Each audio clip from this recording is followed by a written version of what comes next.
નમસ્કાર.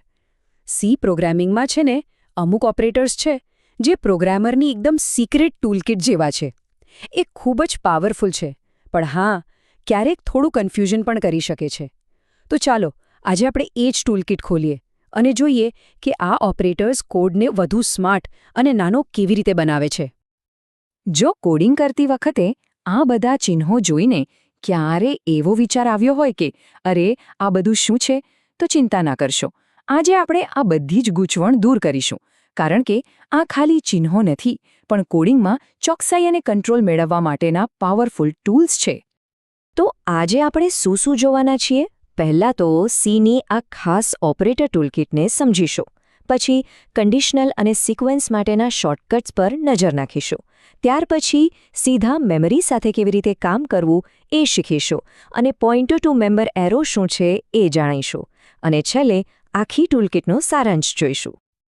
ચાલો શરૂઆત એવા ઓપરેટર્સથી કરીએ જે રોજિંદા કોડિંગના કામ માટે એકદમ સ્માર્ટ શોર્ટકટ્સ આપે છે અને આપણા કોડને વધુ ક્લીન બનાવે છે. સૌથી પહેલું છે ટર્નરી ઓપરેટર. આને તમે છે ને લાંબા ઇફેલ સ્ટેટમેન્ટનો એકદમ ટૂંકો રસ્તો સમજી શકો છો. એ એક જ લાઇનમાં શરત તપાસીને નિર્ણય લઈ લે છે, જેનાથી કોડ વાંચવામાં ઘણો સરળ બને છે. ટર્નરી ઓપરેટર, જેનું પ્રતીક છે પ્રશ્નાર્થ ચિહ્ન અને કોલન, એનું કામ છે નિર્ણય લેવાનું.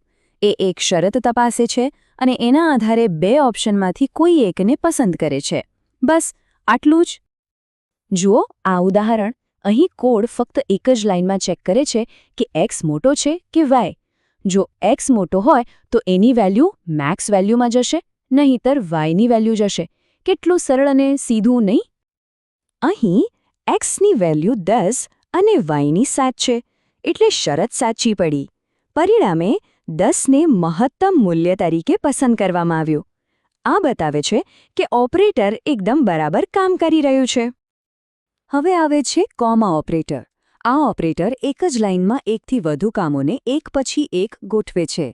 આ ખાસ કરીને ફોર લૂપમાં બહુ કામ આવે છે, જ્યાં તમે એક જ લાઇનમાં ઘણા બધા વેરિયેબલ્સને શરૂ કરી શકો છો અથવા અપડેટ કરી શકો છો. કોમા ઓપરેટરનું મુખ્ય કામ છે ને બસ ક્રમ જળવવાનું. એ એક પછી એક એક્સપ્રેશનને ઇવેલ્યુએટ કરે છે અને છેલ્લે જે છેલ્લું એક્સપ્રેશન હોય ને એનું પરિણામ આપે છે. આ એનો સૌથી કોમન ઉપયોગ છે. અહીં જુઓ, એક જ સ્ટેટમેન્ટમાં આપણે 3 અલગ અલગ વેરિયેબલ્સને ડિક્લેર પણ કર્યા અને ઇનિશિયલાઇઝ પણ કરી દીધા. આનાથી કોડ કેટલો શોર્ટ અને વ્યવસ્થિત લાગે છે. અને પરિણામ એ વાતની ખાતરી આપે છે કે ત્રણેય વેરિયેબલ્સને પોતાની વેલ્યુ બરાબર સફળતાપૂર્વક મળી ગઈ છે. ચાલો હવે થોડું ઊંડાણમાં ઉતરીએ. પ્રોગ્રામના પડદા પાછળ જોઈએ. આ વિભાગ સી પ્રોગ્રામિંગનું હૃદય છે, જ્યાં આપણે શીખીશું કે આપણો કોડ કમ્પ્યુટરની મેમરી સાથે સીધો કેવી રીતે વાતચીત કરે છે. સાઇઝ ઓફ ઓપરેટર આ બહુ જ કામની વસ્તુ છે. એ આપણને કહે છે કે કોઈપણ વેરિયેબલ કે ડેટા ટાઈપ મેમરીમાં કેટલી જગ્યા રોકે છે. આ જાણકારી મેમરી મેનેજ કરવા માટે અને એવો કોડ લખવા માટે ખૂબ જરૂરી છે જે અલગ અલગ કમ્પ્યુટર પર પણ બરાબર ચાલી શકે. ખાસ કરીને જ્યારે ડાયનામિક મેમરી એલોકેશન કરતા હોઈએ ત્યારે સાઇઝ ઓફ વગર તો ચાલે જ નહીં. જેમ કે આ ઉદાહરણમાં સાઇઝ ઓફ ઇન્ટ આપણને એક પૂર્ણાંકનું કદ આપે છે, જે મોટાભાગની સિસ્ટમમાં 4 બાઇટ્સ હોય છે. પણ હા, એ યાદ રાખવું જરૂરી છે કે આ કદ સિસ્ટમ પ્રમાણે બદલાઈ શકે છે અને એટલે જ સાઇઝ ઓફ આટલું ઉપયોગી છે. આ ઓપરેટરનું કામ છે કોઈ વેરિયેબલનું મેમરીમાં ઘરનું સરનામું શોધવાનું. એમ સમજો કે કોઈ બોક્સ પર લગાવેલું એડ્રેસ લેબલ શોધી રહ્યા છીએ. સીમાં પોઇન્ટર્સનો આખો કોન્સેપ્ટ આના પર જ ટકેલો છે. અને આ છે એન્ડ ઓપરેટરનો સાથીદાર, ડીરેફરન્સ ઓપરેટર. ડીરેફરન્સ કરવું એટલે શું? એટલે કે સરનામા પર જઈને ત્યાં સ્ટોર કરેલી વેલ્યુને બહાર લઈ આવવી. જો એન્ડ સરનામું આપે છે તો સ્ટાર એ સરનામાનો ઉપયોગ કરીને બોક્સની અંદર શું છે એ કાઢી લાવે છે. ચાલો આખી પ્રોસેસને કોડમાં જોઈએ. પહેલાં એન્ડ ઓપરેટર નંબર વેરિયેબલનું મેમરી એડ્રેસ શોધીને એને પીટીઆર પોઇન્ટરમાં સ્ટોર કરે છે. પછી સ્ટાર પીટીઆરનો ઉપયોગ કરીને આપણે એ જ એડ્રેસ પર જઈને અંદર રહેલી વેલ્યુ એટલે કે 42 પાછી મેળવીએ છીએ. સારું, તો હવે આપણે મેમરી એડ્રેસ અને વેલ્યુ સાથે કામ કરવાનું સમજી ગયા છે. તો ચાલો જોઈએ કે આ જ્ઞાનનો ઉપયોગ લિંક્ડ લિસ્ટ અને ટ્રી જેવા મોટા ડેટા સ્ટ્રક્ચર્સમાં કેવી રીતે થાય છે. સીમાં સ્ટ્રક્ટ એટલે શું એ સમજો કે પોતાની એક કસ્ટમ ડેટા ટાઈપ બનાવવાની રીત છે. અહીં પોઈન્ટ નામનું એક સ્ટ્રક્ટ છે જેમાં એક્સ અને વાય નામના 2 મેમ્બર્સ છે. હવે આપણે જોઈશું કે પોઇન્ટરનો ઉપયોગ કરીને આ મેમ્બર્સને કેવી રીતે એક્સેસ કરવા. આ ઓપરેટર છે ને એ તો એક જોરદાર શોર્ટકટ છે. એ 2 કામ એક સાથે કરે છે.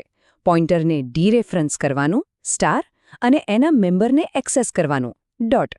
મતલબ કે ptr.x લખવાને બદલે આપણે સીધું ptr.x લખી શકીએ છીએ. જ્યારે લિંક્ડ લિસ્ટ જેવા સ્ટ્રક્ચર્સ સાથે કામ કરીએ ને ત્યારે આનાથી કોડ વાંચવામાં બહુ જ સરળતા રહે છે. આ કોડ લાઇનમાં ptr પાસે પોઈન્ટ સ્ટ્રક્ટનું મેમરી એડ્રેસ છે. -xનો ઉપયોગ કરીને આપણે સીધા જ એના x મેમ્બર સુધી પહોંચી શકીએ છીએ અને એની વેલ્યુ 5 પર સેટ કરી શકીએ છીએ. આનાથી સ્ટ્રક્ચર્સ સાથે કામ કરવું ખરેખર ખૂબ જ સરળ બની જાય છે. તો આ હતી સીની ખાસ ઓપરેટર્સની ટૂલકિટ. આપણે જોયું કે કેવી રીતે આ ઓપરેટર્સ પ્રોગ્રામરને કોડ પર વધારે કંટ્રોલ અને ચોકસાઈ આપે છે અને આ જ વસ્તુ સીને આટલી શક્તિશાળી ભાષા બનાવે છે. ટૂંકમાં કહીએ તો ટર્નરી ઓપરેટર શરતોને ટૂંકી કરે છે, કોમા ઓપરેટર કામોને લાઇનમાં ગોઠવે છે, સાઇઝ ઓફ મેમરીનું માપ આપે છે, એન્ડ એડ્રેસ શોધે છે, સ્ટાર એ એડ્રેસ પરનું મૂલ્ય લાવે છે અને દેન પોઇન્ટરથી સ્ટ્રક્ટના મેમ્બર સુધી પહોંચવાનો રસ્તો સરળ બનાવે છે. દરેક ઓપરેટર એક ચોક્કસ સમસ્યાનું સમાધાન છે. અંતે એક સવાલ જે વિચારવા જેવો છે. આ ઓપરેટર્સ આપણને પાવર અને ચોકસાઈ તો આપે છે, પણ ક્યાંક એવું તો નથી ને કે એનાથી આપણો કોડ વધુ જટિલ બની જાય છે?